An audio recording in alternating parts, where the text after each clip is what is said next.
लंबे समय से जिनका मुझे मार्गदर्शन मिलता है, और इस सेक्टर के संयोजक बड़े भैया आशीष गिरी जी मेरे साथ में भारतीय जनता युवा मोर्चा में कंधे से कंधा मिलाकर काम कर रहे छोटे भाई सूरज दीक्षित जी, इस मंडल के महामंत्री भाई धीरज कश्यप जी, मंडल के उपाध्यक्ष लल्लन शर्मा जी, छोटे भाई अमन जी एवं सम्मुख उपस्थित सभी कार्यकर्ता मित्रों, आज भारतीय जनता पार्टी ने निर्णय लिया। गत दिनों मोदी जी के निर्देशन में निर्मला सीतारमण जी ने जो बजट प्रस्तुत किया है उसको हम गांव-गांव जाकर के गोष्ठी के रूप में अपने लोगों को बताएंगे, क्योंकि विपक्षी दलों के नेता हम देख रहे थे जिस समय कोरोना का एक संकट काल चल रहा था, जिस समय प्रत्येक व्यक्ति कोरोना के कहर से जूझ रहा था, उस समय विपक्ष हम पर ताने मार रहा था कि आपकी जीडीपी गिर गई है। भारतीय जनता पार्टी के नेतृत्व में देश की अर्थव्यवस्था बहुत ही निचले स्तर पे आ गई है। उसको बताने की आज आवश्यकता है। निश्चित रूप से मित्रों, मुझे कहने में गुरेज नहीं, जो इस भारतीय जनता पार्टी के नेतृत्व मोदी जी की सरकार की नेतृत्व वाली सरकार ने बजट प्रस्तुत किया है, जिसमें सबसे देखने वाला विषय मित्रों यह है गरीब किसान मजदूर के कल्याण के लिए जो बजट आया है, यह अद्भुत अकल्पनीय है। इस दशक का यह पहला बजट है मित्रों, आजादी के बाद का यह पहला बजट है जिसमें गरीब मजदूर स्वास्थ्य चिंतन मतलब पारंपरिक ढांचे को मजबूत करने का विषय उठाया गया है। वह चाहे गरीबों के हित का हो, गरीबों के हित के लिए मित्रों नरेगा मनरेगा विभिन्न योजनाओं पे जोर दिया गया।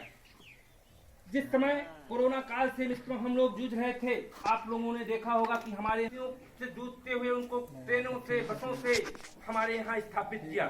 स्थापित करने के बाद बहुत बड़ा एक चैलेंज था, वह चला तो गए हैं बेचारे, लेकिन इनका जीवन यापन कैसे होगा, इनका भरण पोषण कैसा होगा। इसके पहले की सरकारों में देखा होगा मित्रों, जो एक सतत प्रक्रिया बनी थी राशन की, राशन प्रणाली की, उसमें राशन सभी को नहीं मिल पा रहा था, लेकिन भारतीय जनता पार्टी ने एक गरीब व्यक्ति का भी चिंतन किया और सोचा कि इसका कोरोना काल में सब कुछ तो बंद है। मोदी जी ने अपने प्रथम चरण में ही ये कहा था कि जान है जहान है, लेकिन अगर हम भूखे मर जाएंगे तब भी तो यह दोस्त होगा। उसके लिए चिंतन प्रधानमंत्री अन्न योजना के माध्यम से किया। जो हमको पहले से मिल रहा था वो तो मिल ही रहा था, उसके साथ प्रत्येक महीना निःशुल्क प्रत्येक व्यक्ति पर 5 किलो राशन देने का काम किया। यह था आत्मचिंतन। एक व्यक्ति कहां तक सोच सकता है, जिनकी नजरें नहीं जाती थी मित्रों, एक आंकलन करके देखेंगे, एक गरीब या एक सामाजिक परिवार, हम सब लोग सामाजिक परिवार से, बड़े स्तर के हम लोग नहीं हैं। हम लोग देखेंगे अगर एक परिवार 5 सदस्यों का है तो उस 5 सदस्यीय परिवार में कोरोना के कालखंड में सरकार ने 5,000 रुपए से अधिक का लाभ हम लोगों को दिया। अगर 5 लोगों का परिवार है तो अधिकतम खर्चा भी 5,000 रुपये, वह चाहे नरेगा में मजदूरी के माध्यम से हो। जब प्रधानमंत्री जी मित्रों 2014 में संसद में शपथ ली तो संसद को प्रणाम करके उन्होंने सबसे पहले अगर कोई काम किया था तो झाड़ू लगाया था। तब विपक्ष ने अमली जामा पहनाया, कहा कि यह प्रधानमंत्री झाड़ू लगाने वाला प्रधानमंत्री है। मित्रों, एक व्यक्ति से निश्चित रूप से सफाई नहीं हो सकती, लेकिन आज अगर यहाँ हम बैठे हैं तो वह कहीं ना कहीं मोदी जी की देन है। आज हम सब लोग सजग हुए हैं क्योंकि भारतीय जनता पार्टी जिस विचारधारा की पार्टी है उस विचार पे काम करती है। हमारा लक्ष्य, हमारा प्रण अंत्योदय था। पिछली सरकार में लाल चौक पे हम लोग युवा मोर्चा में मंडल अध्यक्ष थे, मुझे बहुत नीचे याद है। अनुराग ठाकुर जी इस समय जो वित्त राज्य मंत्री है वो उस समय हमारी राष्ट्रीय अध्यक्ष थे। उन्होंने कहा कि मैं लाल चौक पे जाकर के तिरंगा फहराऊंगा। कांग्रेस की सरकार मित्रों थी, हम लोगों को दिल्ली के आगे ही रोक दिया गया, हम लोगों की बसें रोक दी गई, लेकिन राष्ट्रीय अध्यक्ष जी का संकल्प था, उन्होंने बिना किसी के बताए और वहां के कश्मीर के कार्यकर्ताओं का आह्वान किया और वहां जाकर के लाल चौक पे झंडा फहराया। जब भारतीय जनता पार्टी की 2014 के बाद सरकार बनती है तो अगर कोई लक्ष्य और विजन पूरा होता है तो सबसे पहले धारा 370 खत्म होती है और 35 हटकर एक खत्म होती है। हम जो कहते हैं वो करते हैं।